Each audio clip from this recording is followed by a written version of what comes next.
దేశ రాజధాని ఢిల్లీలో రిపబ్లిక్ డే వేడుకలు ఘనంగా జరిగాయి. త్రివిధ దళాల కవాతు, యుద్ధ ట్యాంకులు, మిసైల్ ప్రదర్శన ఆకట్టుకుంది. దేశ సంస్కృతి, సంప్రదాయాలను ప్రతిబింబించేలా తీర్చిదిద్దిన శకటాలు ప్రత్యేక ఆకర్షణగా నిలిచాయి. అలాగే కళాకారుల నృత్యాలు, బైక్స్ పై సైనికుల విన్యాసాలు హైలైట్ గా నిలిచాయి. కర్తవ్య పథ్ పరేడ్లో ఎయిర్ ఫోర్స్ ప్రదర్శన చూపరులను కట్టిపడేసింది. దేశవ్యాప్తంగా 76వ రిపబ్లిక్ డే వేడుకలు ఘనంగా జరిగాయి.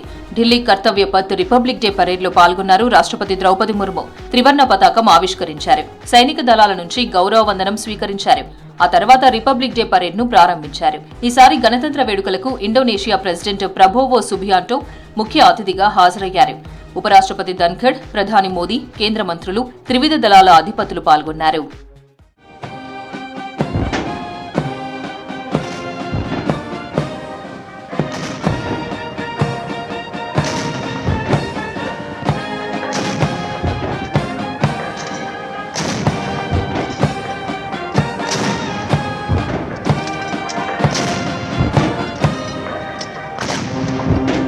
రిపబ్లిక్ డే పరేడ్లో గెస్ట్ హోదాలో ఇండోనేషియా సైనిక బృందం కవాతు స్పెషల్ అట్రాక్షన్ గా నిలిచింది.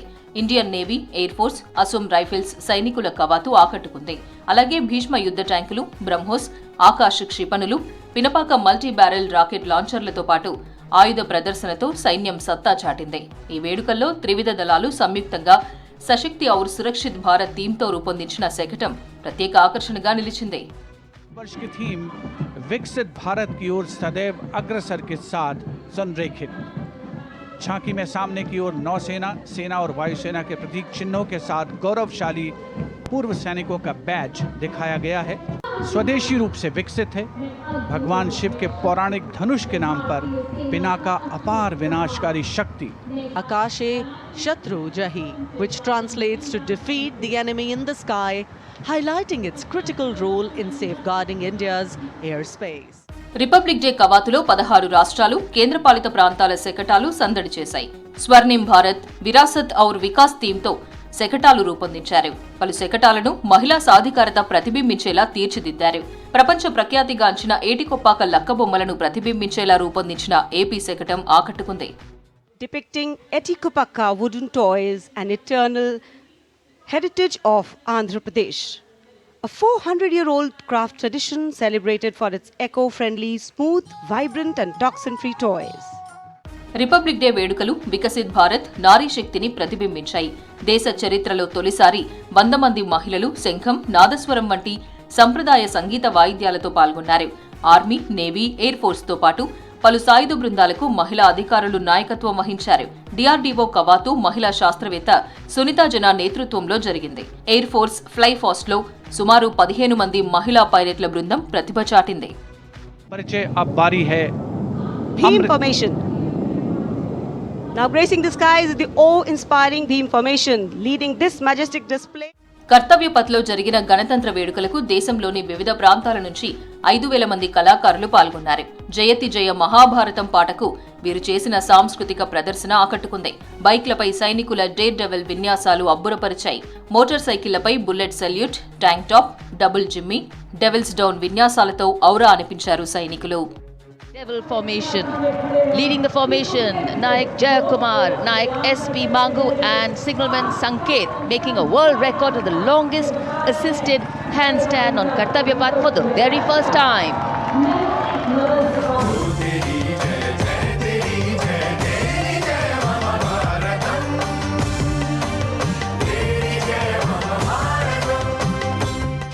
రిపబ్లిక్ డే పరేడ్లో ఎయిర్ ఫోర్స్ ప్రదర్శన కట్టిపడేసింది. Rafale, Sukhoi 30, Jaguar, C-130, C-295, C-17, Dornier 228 విమానాలతో పాటు MI-17 హెలికాప్టర్ల విన్యాసాలు వీక్షకులను కళ్లు తిప్పుకోనియలేదు.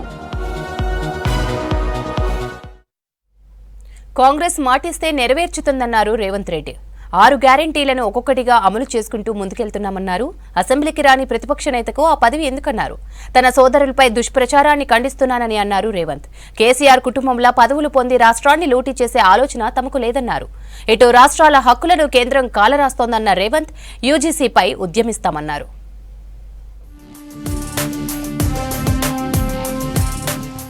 రాష్ట్రాన్ని చుట్టుముట్టిన సమస్యలను ఒక్కొక్కటిగా పరిష్కరిస్తున్నామని, ఇచ్చిన గ్యారంటీలను అమలు చేస్తూ ముందుకెళ్తున్నామన్నారు ముఖ్యమంత్రి రేవంత్ రెడ్డి. నారాయణపేట జిల్లా కోస్గి మండలంలో చంద్రవంచ గ్రామంలో ఇందిరమ్మ ఇండ్లు, రైతు భరోసా, ఆత్మీయ భరోసా, రేషన్ కార్డుల పథకాలను ప్రారంభించారు రేవంత్. భూమికి రైతుకు ఉన్న అనుబంధం రైతుకు కాంగ్రెస్ కు ఉందన్నారు. రైతులకు ఉచిత కరెంట్ ఇచ్చిందే కాంగ్రెస్ అన్నారు. ఈ ప్రభుత్వం ప్రజలకు జవాబుదారీగా ఉందన్నారు. అర్హులెవరూ అధైర్యపడొద్దని, అధికారులు మీ ఇంటికి వచ్చి దరఖాస్తులు తీసుకుంటారన్నారు. గత ప్రభుత్వం 10 ఏళ్ళు రేషన్ కార్డులు ఇవ్వలేదు. ఈ రోజు రేషన్ కార్డులైనా, వ్యవసాయానికి ఉచిత కరెంట్ అయినా, ప్రభుత్వ ఉద్యోగ ఖాళీల భర్తీ అయినా, రైతు రుణమాఫీ అయినా, ఏ కార్యక్రమం అయినా ఈరోజు అధికారులు ప్రజల దగ్గరకు వచ్చి అడుగుతున్నారు. అధికారులు వచ్చిందే మీ వివరాలను సేకరించడానికి. మా వివరాలు లేవు అని కొంతమందిని ఉసిగొల్పి కొన్ని గ్రామాలల్లో చిల్లర మల్లర పంచాయతీ పెట్టాలని చూస్తున్నారు. మీ వివరాలను అన్నిటినీ కంప్యూటర్లో క్రోడీకరించి మీకు అందరికీ సంక్షేమ పథకాలు అమలు చేసే బాధ్యత ఈ ప్రభుత్వం తీసుకుంటుంది. ప్రజలకు జవాబుదారీతనంగా మేము ఉంటాం. ప్రతిపక్ష నేత అసెంబ్లీకి రాకపోతే ఏం చేయాలని ప్రశ్నించారు రేవంత్ రెడ్డి. ఆయనకు ప్రతిపక్ష పదవి ఉండి దండగా అన్నారు. బాధ్యత నిర్వర్తించినప్పుడు ఆ పదవి ఎందుకని ఫైర్ అయ్యారు. కొడంగల్ను అభివృద్ధి చేస్తుంటే ఓర్వడం లేదన్నారు సీఎం. 13 నెలల ఒక్కరోజైనా ప్రధాన ప్రతిపక్ష నాయకుడు అసెంబ్లీకి వచ్చినా మీరు ఆలోచన చేయండి. ఇవాళ సర్పంచ్ ఊరిలో లేకపోతే ఊరిడు అని మనం అంటాం. మరి ప్రతిపక్ష నాయకుడు సభకు రాకపోతే ఏమనాలో మీరు ఒక్కసారి ఆలోచన చేయండి. బాధ్యత నిర్వహించినప్పుడు వారికి ఆ పదవి ఎందుకు అని చెప్పి నేను ఈ వేదిక మీద నుంచి ప్రశ్నిస్తున్నా. తన సోదరులు ప్రజాసేవలో ఉంటే బీఆర్ఎస్ నేతలు హోదా గురించి ప్రశ్నిస్తున్నారని మండిపడ్డారు రేవంత్ రెడ్డి. మీలా మా కుటుంబం రాష్ట్రాన్ని దోచుకోవడం లేదని అన్నారు. కల్వకుంట్ల ఫ్యామిలీలో అందరికీ పదవులు ఇచ్చి రాష్ట్రాన్ని కేసీఆర్ లూటీ చేశారని విమర్శించారు. కుటుంబానికి పదవులు ఇచ్చి దోపిడీ చేసే వ్యక్తిని తాను కాదన్నారు రేవంత్. నేను రాష్ట్రం నలుమూలలో తిరిగినా ఈ శాసనసభ నియోజకవర్గంలో మా సోదరుడు మీకు అండగా నిలబడ్డాడు. ఆయన రామారావు అంటున్నాడు ఏం పదవి ఉందని. ఏ పదవి లేకుండా నిస్వార్థంగా మీకు పనిచేస్తుంటే కేసీఆర్ కుటుంబం తప్పు పడుతుంది. అట్లెట్లా చేస్తారా మీరు? ఏ పదవి తీసుకోకుండా మేము చూడు ఎన్ని తీసుకున్నామో ఎంత దోసుకున్నామో చూడమంటారు. మీలాంటి పదవులు తీసుకోనికే దోసుకోనికే మేము పోటీ పడం చంద్రశేఖరరావు. మా విధానం అది కాదు. మిమ్మల్ని నమ్ముకున్న వాళ్ళని మోసం చేసి దోసుకునే నీతి మీది మీకు మాకు తేడా ఉంది. మేము మీలాక కాదు. అంతకుముందు అంబేద్కర్ సార్వత్రిక విశ్వవిద్యాలయంలో రాజ్యాంగ నిర్మాత విగ్రహ ఆవిష్కరణలో పాల్గొన్నారు సీఎం రేవంత్. యూనివర్సిటీలపై రాష్ట్ర హక్కులను కేంద్రం ఎలా తీసుకుంటుందని ప్రశ్నించారు. కేంద్రం కుట్రలను అడ్డుకుంటామని చెప్పారు. ఇతర రాష్ట్రాల సీఎంలతో కలిసి యూజీసీ నిబంధనలపై పోరాడతానన్నారు సీఎం. ప్రధానమంత్రి గారు దయచేసి యూజీసీ నిబంధనలను మార్చి మా రాష్ట్రాలలో వైస్ ఛాన్సలర్లను నియమించుకునే అధికారాన్ని మీరు గుంజుకుంటే ఇది మా మీద దాడిగానే మేము భావిస్తాము. మా హక్కులను వదులుకోవడానికి మేము సిద్ధంగా లేము. అవసరం అనుకుంటే నిరసన తెలిపే కార్యక్రమాలకు కూడా మనం సిద్ధం కావాల్సిన అవసరం ఉన్నది. పద్మ అవార్డుల విషయంలో తెలంగాణకు తీరని అన్యాయం జరిగిందన్నారు రేవంత్ రెడ్డి. రాష్ట్ర ప్రభుత్వం సిఫార్సు చేసిన వారికి పురస్కారాలు ఇవ్వలేదని చెప్పారు. గద్దర్, చుక్కారామయ్య, అందశ్రీ, గోరటి వెంకన్న, జయతీర్ తిరుమలరావు పేర్లను సిఫార్సు చేస్తే ఎవరికీ ఇవ్వలేదన్నారు. మేము పద్మభూషణ్, పద్మశ్రీ అవార్డుల కోసం కూడా తెలంగాణ సమాజానికి ప్రతీకలైన గద్దర్ గారి పేరు, చుక్కారామయ్య గారి పేరు, అందశ్రీ పేరు, గోరెటి వెంకన్న పేరు, జయతీర్ తిరుమలరావు గారి పేర్లు వీటన్నిటినీ రాష్ట్ర ప్రభుత్వం నుంచి మేము ప్రతిపాదన ఇచ్చినాం. కానీ ఏ ఒక్క పేరు కూడా కేంద్ర ప్రభుత్వం పరిగణలోకి తీసుకోలేదు. ఇది మాకు కొంచెం బాధ కలిగించింది. పక్క రాష్ట్రంలో 5 ఇచ్చినప్పుడు కనీసం మనకు ఒకటి తక్కువ ఇచ్చిన 4 ఇచ్చినా కూడా ఈ పెద్దలందరికీ గౌరవం దక్కు ఉండేది. నేను తొందరలోనే ప్రధానమంత్రి గారికి లేఖ రాయబోతున్నా. కేంద్ర ప్రభుత్వాలు ఇట్లా మన పట్ల వివక్ష చూపించినప్పుడు మనం ఎక్కడో ఒక దగ్గర మన నిరసన తెలపాల్సిన అవసరం ఉన్నది. రాజ్భవన్ లో జరిగిన ఎట్ హోం కార్యక్రమానికి సీఎం రేవంత్ రెడ్డి హాజరయ్యారు. ఈ సందర్భంగా గవర్నర్ తో కాసేపు ముచ్చటించారు రేవంత్ రెడ్డి. ప్రతిభా పురస్కారాలు పొందిన వివిధ రంగాలకు చెందిన 8 మందికి అవార్డులు అందించారు గవర్నర్. జ్యూరీలో పర్యావరణ కార్యకర్త అనిల్ కుమార్, బ్యాడ్మింటన్ కోచ్ పుల్లెల గోపీచంద్, పారా ఒలింపిక్ విజేత జివాంజీ దీప్తి సహా పలువురికి గవర్నర్ అవార్డులు అందించారు. రాష్ట్ర వ్యాప్తంగా ఆయా నియోజకవర్గాల్లో 4 పథకాలను ప్రారంభించారు మంత్రులు. అర్హులందరికీ 4 పథకాలు వస్తాయన్నారు. ముఖ్యంగా రేషన్ కార్డుల పంపిణీ ప్రక్రియ నిరంతరం కొనసాగుతుందన్నారు మంత్రులు. బీఆర్ఎస్ కావాలనే దుష్ప్రచారాలు చేస్తుందని విమర్శించారు. పేదలను ఆదుకోవడమే తమ ప్రభుత్వం ఫస్ట్ ప్రియారిటీ అన్నారు మంత్రులు.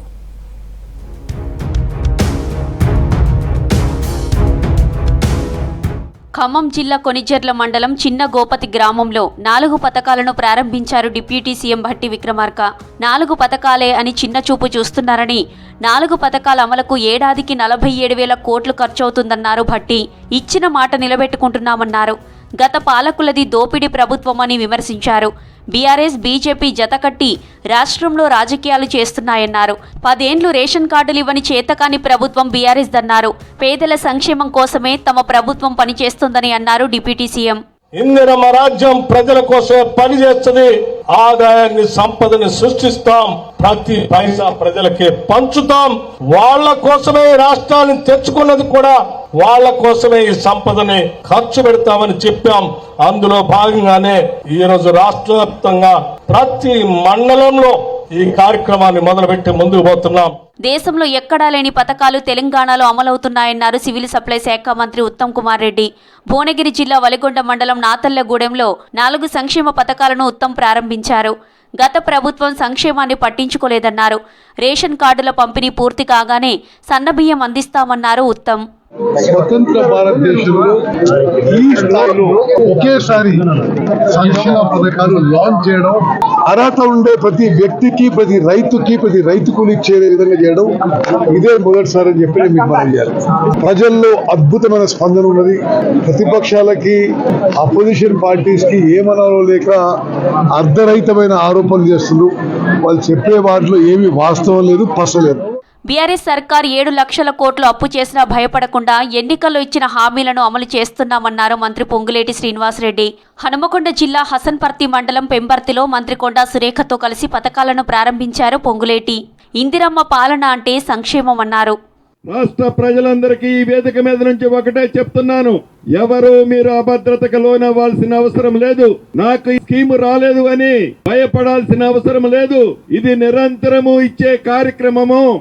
ఎక్కడైతే మిస్ అవుతుందో వాళ్ళు ఎప్పుడు అప్లై చేసుకుంటే అప్పుడు తప్పకుండా వాళ్ళ గుంబానికి పంపించే బాధ్యత మన ఇందిరమ్మ ప్రభుత్వానిది. సూర్యాపేట జిల్లా కేటీ అన్నారం గ్రామంలో ప్రజాపాలన పథకాలను ప్రారంభించారు మంత్రి తుమ్మల నాగేశ్వరరావు. అర్హులందరికీ సంక్షేమ పథకాలు అందుతాయన్నారు మంత్రి. రేషన్ కార్డుల దరఖాస్తు నిరంతర ప్రక్రియ అని ఎవరూ ఆందోళన చెందాల్సిన అవసరం లేదన్నారు. దయచేసి ఏ ప్రభుత్వం అయినా పేదలకు చేయాలని ఉంటుంది. మధ్యతరగతి వాళ్ళకి ఏం చేయాలో అది చేస్తాము, ఉన్నత వర్గాలకు ఏం చేయాలో జరుగుద్ది. ప్రతి ప్రభుత్వం కూడా ఎన్నికల ముందు ఇచ్చిన వాగ్దానాన్ని వాళ్ళ పదవీ కాలంలో పూర్తి చేసుకుంటేనే వాళ్ళకి మనుగడ ఉంటుంది. పూర్తి చేయలేనటువంటి పార్టీలు, ప్రభుత్వాలు కొంచెం దూరం అవుతాయి. అది జగమెరిగినటువంటి సత్యం. ఇందిరమ్మ పేరు ఉంటే నిధులు ఇవ్వబోమంటున్న బండి సంజయ్ ఒళ్ళు దగ్గర పెట్టుకుని మాట్లాడాలన్నారు పొన్నం ప్రభాకర్.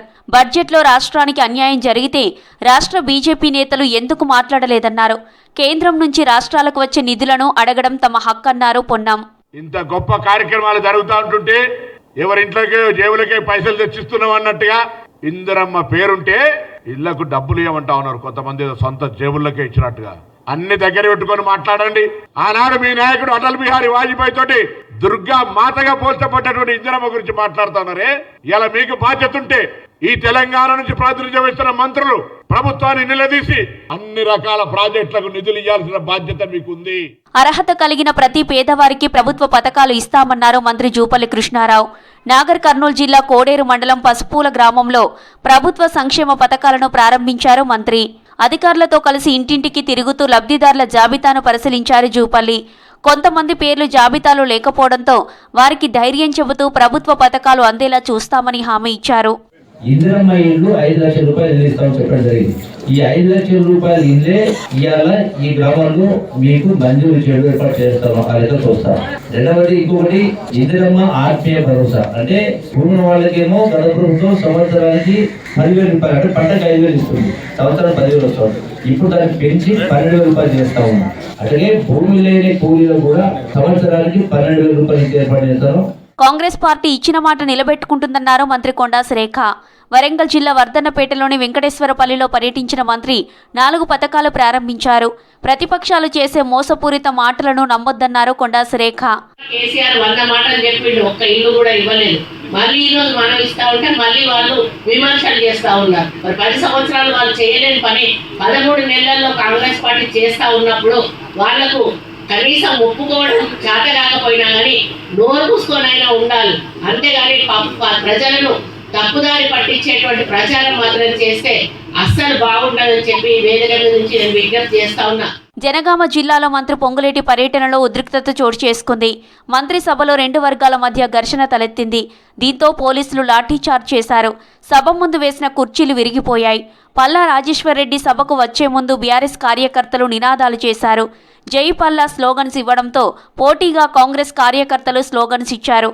దీంతో ఉద్రిక్తత చోటు చేసుకుంది.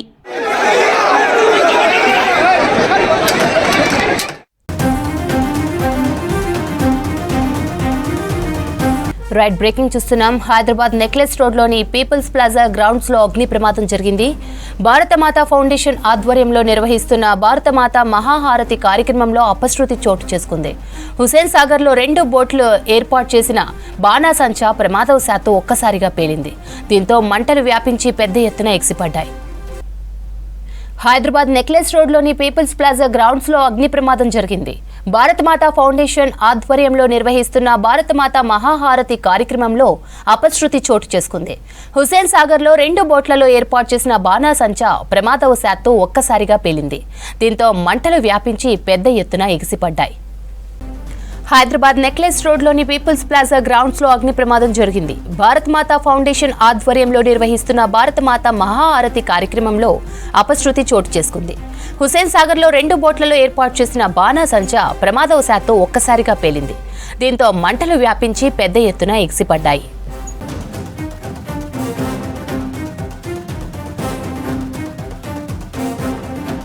రాజ్యాంగ రక్షణే కాంగ్రెస్ పార్టీ ఫస్ట్ ప్రియారిటీ అన్నారు ఏఐసీసీ చీఫ్ ఖర్గే. బీజేపీ నేతలకు రాజ్యాంగాన్ని, అంబేద్కర్ను అవమానించడం అలవాటుగా మారిందన్నారు. రాజ్యాంగం ప్రతి భారతీయుడి రక్షణ కవచమన్నారు ఎల్ఓపీ రాహుల్ గాంధీ. దాన్ని రక్షించడం, గౌరవించడం ప్రతి ఒక్కరి కర్తవ్యమన్నారు. ఢిల్లీ ఎన్నికల్లో బీజేపీ గెలిస్తే పేదల బతుకు ఆగమవుతుందన్నారు ఆప్ చీఫ్ కేజ్రీవాల్.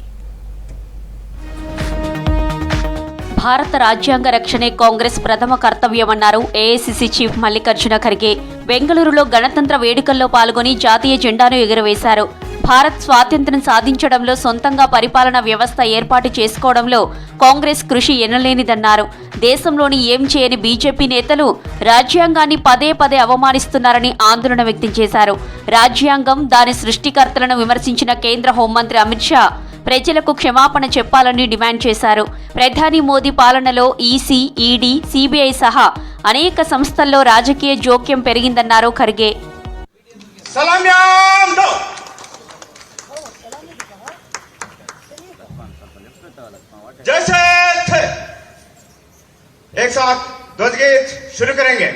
విజయీ విశ్వ తిరంగా ప్యారా. దేశ ప్రజలకు రిపబ్లిక్ డే విషెస్ తెలిపారు లోక్సభ విపక్ష నేత రాహుల్ గాంధీ. ఎంతో మంది త్యాగంతో న్యాయం, స్వేచ్ఛ, సమానత్వం, సౌభ్రాతృత్వం అనే విలువలపై రాజ్యాంగం రూపొందిందన్నారు. మన రాజ్యాంగం మతం, కులం, ప్రాంతం, భాషలతో సంబంధం లేకుండా భారతీయులందరికీ రక్షణ కవచంగా నిలుస్తోందన్నారు.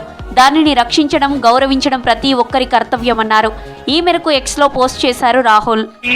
The people of India, having solemnly resolved to constitute India into a sovereign, socialist, secular, democratic republic, justice, liberty, equality, fraternity, and the unity and integrity of the nation. Delhi assembly ఎన్నికల్లో బీజేపీకి ఓటమి ఖాయమన్నారు కాంగ్రెస్ నేత ఎంపీ అభిషేక్ మను సింఘ్వి. ఓటమి భయంతోనే ప్రజల మధ్య కులమత భేదాలు పెంచేలా సినిమాలు నిర్మిస్తున్నారని ఆరోపించారు. ఎన్నికల సీజన్ల కోసమే బీజేపీ లీడర్లు సినిమా దర్శకులు, నిర్మాతలుగా మారుతున్నారని విమర్శించారు. ఆప్కు పాలన చేతకాక సాకులు చెబుతోందన్నారు అభిషేక్ మను సింఘ్వి.